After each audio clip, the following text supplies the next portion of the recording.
Hello, it's me again. So today I want to talk about and then show you how to do some sgraffito. These are some examples of sgraffito. So this is a huge harvest jug I made some years back. It has got some lovely sgraffito on here, nice pattern. It's based on a harvest jug that they have in the Ram Museum, and other bits on the jug are based on other things in Ram. Talks nice, doesn't it? Anyway, so this is carved in, so it's red clay, and then I've carved into it, painted slip over the top of it, so we've got yellow, blue and green, and then I've carved into it so that you've got the pattern coming through, so it's just literally carved in. This is a beautiful example of sgraffito. I didn't do it. This was a lovely man called Richard from the Pottery Throwdown, and I bought one of his gorgeous sgraffito mugs from him at the Bovey Tracy Craft Festival a few years ago. Generally, I use sgraffito when I'm doing slip work. So here's some slip plates that I've done over the past while. We use them a lot. So these have got sgraffito into them, but it's not their main thing. It's just using sgraffito as a bit of a pattern. And on, if I turn this one over, I'd much prefer the outside of this bowl to the inside.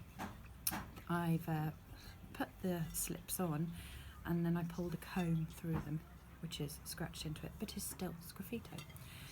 Sgraffito is the origin word for graffiti, and it was used because a lot of the Roman graffiti and lots of primitive graffiti, I guess, or ancient graffiti, was done by scratching into stones and scratching into walls, and that's where the word sgraffito comes from. So I'm going to use a leather hard pot that I made yesterday. Clay is best if it's leather hard if you want to do sgraffito on it. If it's completely dried out, when you put your slip, which is liquid clay with a dye mixed in, onto it, it's just going to come straight off when you fire it. Whereas if it's leather hard, it soaks in nicely and it soaks in quickly, and you can use the surface quite well. If you put on too wet, when it's very wet, that's fine. This was done when it was wet, but you do get ridges, whereas you don't get as much ridges when you do it when it's leather hard. So my pot will be leather hard when I paint it. Okay, hope that makes sense. Here you go. Today you will need a pot, tools for scratching, but that could all just be a pencil or something like that, coloured slip, and that's about it really. First thing I'm going to do is I'm going to paint the slip onto my leather hard pot that I made yesterday.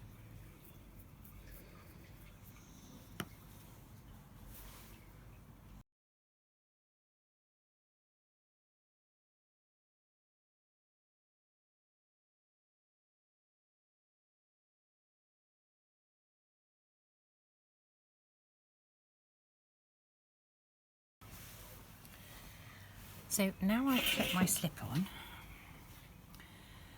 I can start to carve into the clay, which will then show the white clay underneath. Now this clay is it's like a green, a teal green.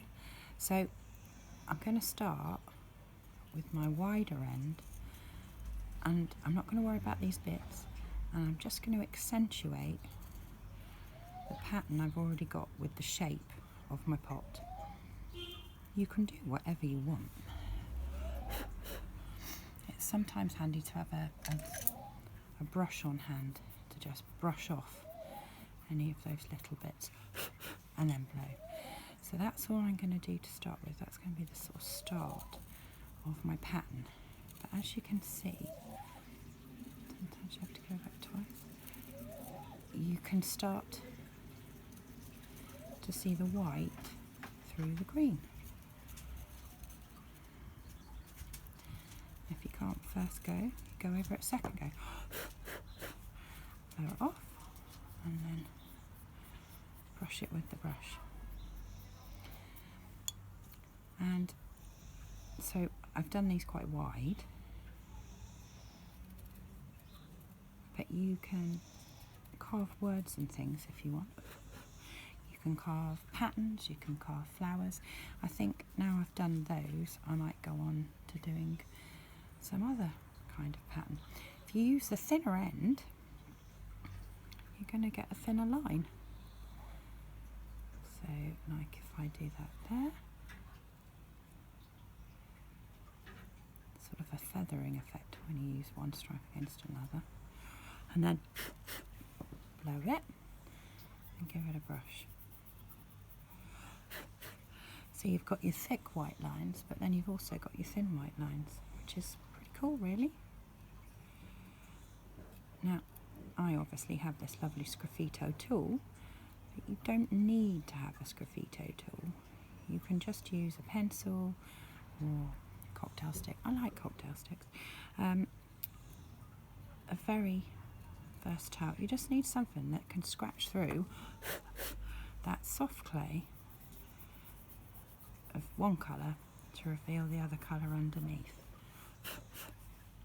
So if I get the pencil, where's my pencil? It's not actually a sharp pencil. What shall I do with this? I'm going to draw a shell. No, an ammonite. So I'm going to go right in the middle and I'm going to just scratch around in a circle. And as you can see, the clay is coming off just as well as when I used the other tool. Probably better if I'd used a sharper pencil. Now you can see here the two colours where one layer of slips come off. That won't really show up because it just won't. The two layers of clay are not essential. And now I love ammonite, so I'm going to scratch into this and then brush it off. And then I'm going to keep going all the way around the pot. Just having a doodle, really.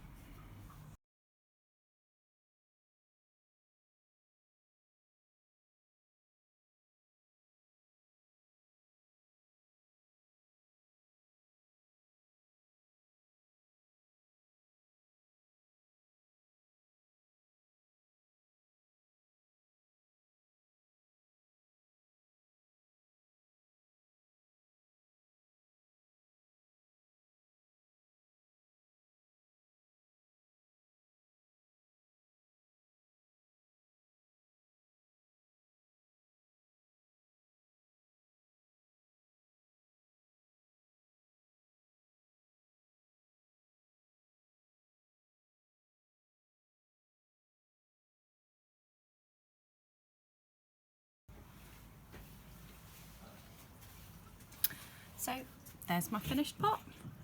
I've doodled all over it, and as you can see, it's already starting to dry and the colour's not as bright. When it's dried out, I'll bisfire it and I'll put a glaze on it, and then it will be really bright. When I put the transparent glaze on, the white will really show up through. I think it's quite nice. Not bad for just doodling without a plan. So there.